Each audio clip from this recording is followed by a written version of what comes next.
اهلا بكم معانا. تعالوا نشوف الحاله دي مع بعضينا. a 3-day-old infant، طفل لسه مولود عنده 3 ايام. has his routine newborn check.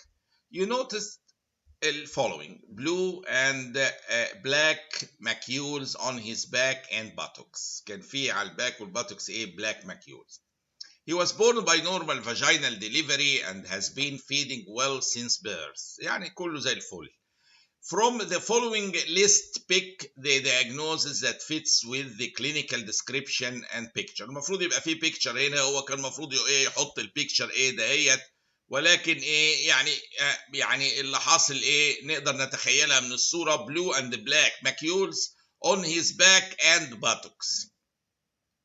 دي في طفل ومفيش اي حاجة تانية. وماكيولز بلو بلاك ده كومون جدا جدا جدا. حاجة اسمها المونجوليان بلو سبوتس، واللي هي شكلها بالشكل ده يعني بتشخص نفسها وحاجة بناين، مفيش اي قلق منها. لازم تريأشور البيرنتس. the following، تعالوا نشوف السؤال هنا. the following about candidal vaginal infection is incorrect. يعني هو عاوز يقول كل دول كوريكت ما عدا واحد. تعالوا نشوفهم كده. ده infection rate rises with pregnancy. طبعا دي كوريكت اكيد، يعني هو عاوز الغلط. vaginal pH is usual alkaline، دي غلط، هي غالبا بيبقى normal. vulval itching may occur، اكيد في الكانديدا بقى infection بيبقى فيه itching. vaginal icoconazole or miconazole are effective. الايزوكونازول والمايكونازول يس افكتيف، لان دول انتي فانجل ودي فانجل انفكشن. سواء الايزوكونازول او المايكونازول الاثنين بيفيدوا جدا.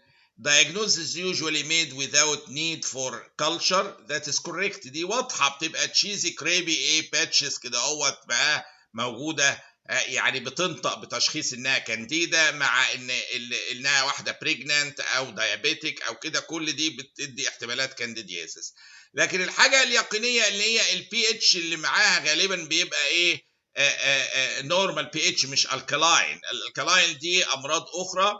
فهنا فاجينال بي اتش از يوجوال الكلاين، دي الاجابه الخاطئه. هو يوجوالي بيبقى نورمال في حالات الكانديديازيس. نورمال فاجينال بي اتش. النورمالي بيبقى 3.8 4.5، ده الطبيعي، يعني مودريتلي اسيديك. وهو فعلا الفاجينال بي اتش في الكانديدياسيس بيبقى نورمال. في حاجه اسمها فاجينال فاجينوزس، دي او بكتيريا الفاجينوز دي بتبقى الكلاين. لكن في حالات الكانديدياسيس زي كده ان يقول لي البي اتش الكلاين بتاع الفاجينا ده رونج، بيبقى نورمال تماما في حالات الكانديدياسيس. وبتتشخص بالرؤيه، مش محتاجين كلتشر. وزي ما شفنا بتيجي مور في فريكوينت في البريجننت وومن.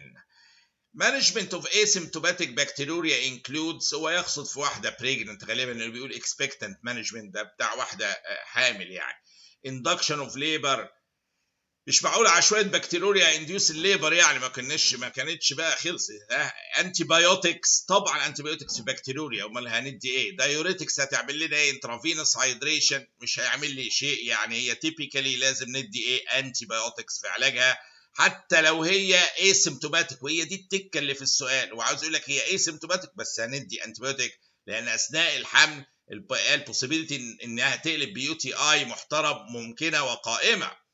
فالاسيمتوماتيك بكتيريا is most commonly seen في elderly women, people with diabetes, people with bladder catheter. وهنا في البريجننت موجوده، كان بيتكلم غالبا على واحده بريجننت. في نهايه الامر ان احنا ما نصبرش عليها، ولازم نيراديكيتد بانتي بايوتكس على طول. otherwise ممكن تقلب لي بايلونيفرايتس ومشاكل ما فيش داعي منها يعني.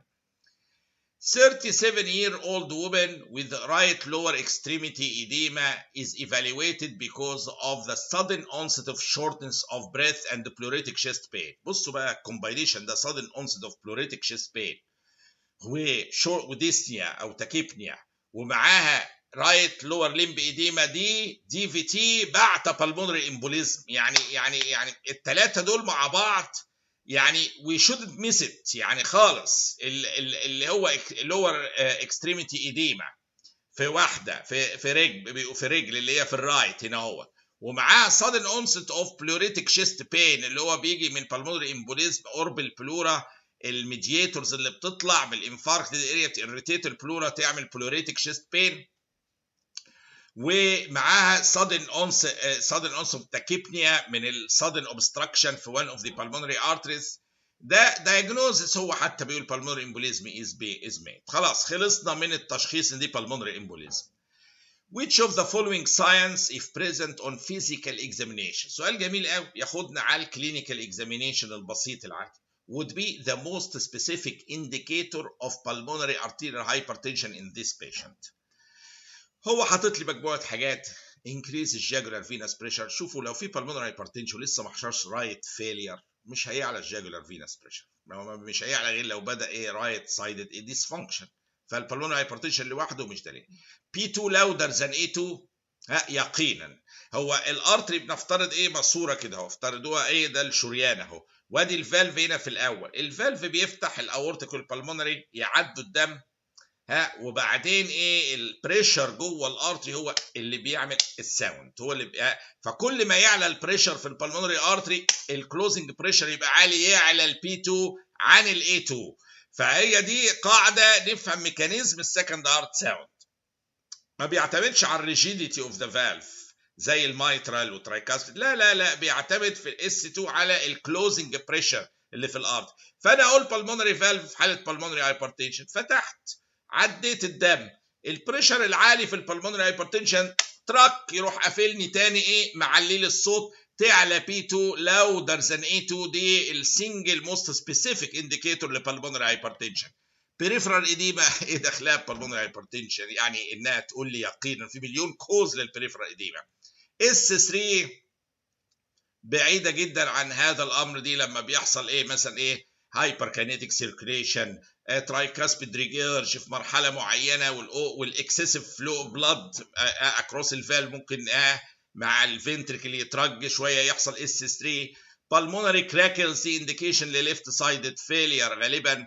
فالحاجه الوحيده اللي هنا اللي يقينا تقول لي في بالمونري هايبرتنشن اللي هي P2 louder than A2 وهي الاجابه فعلا هنا P2 louder than A2 هي الموست سبيسيفيك انديكيتور لوجود pulmonary arterial hypertension. وانا شرحت لكم هنا ان هو ادي البالمونري ارتي البريشر اللي فيه هو اللي بيقفل الفالف، فكل ما يعلى البريشر نورمالي البريشر في مين اعلى اورتيك ولا بالمونري؟ في الاورتيك، ولذا الاي 2 اعلى من بي 2 وبتيجي حتى بسرعه قبلها، البريشر عالي يروح قافلها بسرعه.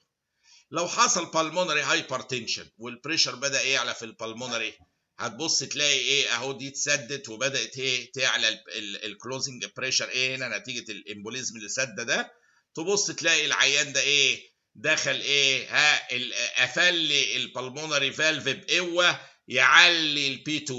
ففي اللحظه اللي بي 2 تعلى عن اي 2 ده يؤكد لي حدوث بالمونري ايه هايبرتنشن نتيجه البالمونري امبوليزم ايه اللي حصلت. دي من الاسئله الجميله كلينيكال جدا وجميله، حاله بالمونري امبوليزم ودي في تي، وبيسالني ايه اللي يخليني اقول فيه بالمونري هايبرتنشن يقينا كلينيكالي ان انا اسمع البالمونري كومبوننت اعلى واقوى من الاورتيك كومبوننت، معناها في بالمونري هايبرتنشن ايه على طول. هنا سؤال لطيف. you found the following manifestations معلش صيغته غريبه شويه. The following are manifestations of congenital hypothyroidism. كل دي manifestations except، يعني معلش عدوا الصيغه وفهموا المسج اللي عايز يقولها، اللي هي the following manifestations موجوده في congenital hypothyroidism ما عدا كل دول manifestations للcongenital hypothyroidism ما عدا حاجه واحده. الكونستيبيشن مانيفستيشن ليها طبعا يقينا، عارفين الثايروتوكسيكوز بتزود الجاستروكوليك ريفلكس يحصل دايريا، دي العكس كل حاجه له موتيليتي، له كل حاجه الجي اي تي موتيليتي بتبقى داون فتبص تلاقي ايه كونستيبيشن.